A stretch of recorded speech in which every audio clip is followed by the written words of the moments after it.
নবজাত, হে নবজীবনের দূত, কোথায় তুমি? মাতার বেদনার ভিতর দিয়ে তুমি কি এসেছো? শীতের সন্ধ্যায় কবিতাকে আশ্রয় করে কথাচিত্র আঁকলেন বাচিক সংস্থা মনমোহনা অনন্য কৃষ্টিধারার এক ঝাঁক শিল্পী। সম্পত্তির ভাগ দু হাতে বিলিয়ে কপালে জুটেছে অসম্মানের দাগ। উত্তরের মালদা থেকে উত্তর 24 পরগনার সোদপুর বা হুগলির কোন্নগর, বিভিন্ন জেলা থেকে আসা শিল্পীদের কণ্ঠেও শোনা গেল কবিতা, যার পোশাকি নাম শিশির সাঁঝের আড্ডা। বেহালা শরৎ সদনে অনুষ্ঠিত হল সংস্থার ৬ষ্ঠ বার্ষিক অনুষ্ঠান।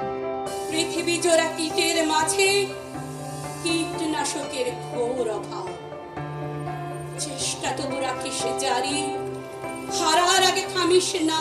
আমি যেটি প্রতিবার করি বা আমার পরিবার অনন্য কৃষ্টিধারা মনমোহনা যেটি করে থাকি, আমরা শুধুমাত্র কলকাতা নয়, কলকাতার বাইরে জেলার যে সমস্ত শিল্পী যারা কবিতা নিয়ে কাজ করছে, বাচিক মাধ্যম নিয়ে কাজ করছে, তাদেরকে কলকাতায় এনে মঞ্চে অনুষ্ঠান, মানে কলকাতার মানুষরাও যাতে মূল স্রোতের সাথে তারাও এগিয়ে চলে।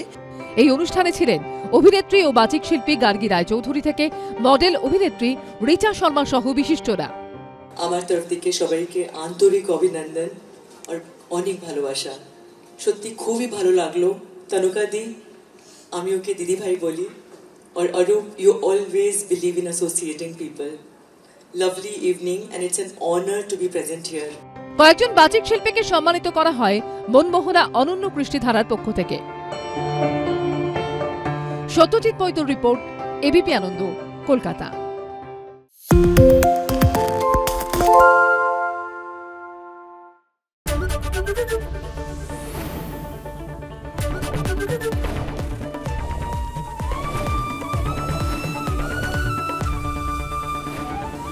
এবিপি আনন্দ, এগিয়ে থাকে, এগিয়ে রাখে।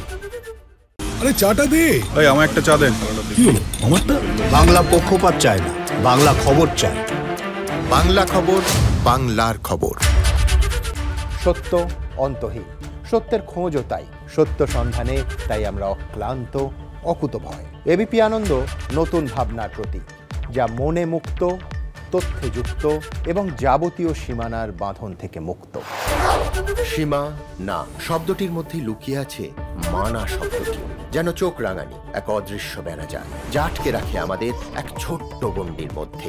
একমাত্র সঠিক খবরই গড়ে তুলবে এক মুক্ত সমাজ। সেই জগৎ গড়ার লক্ষ্যে কোনো সীমানার ঠুকুটি আমরা মানব না। এবিপি আনন্দ, এগিয়ে থাকে, এগিয়ে রাখে।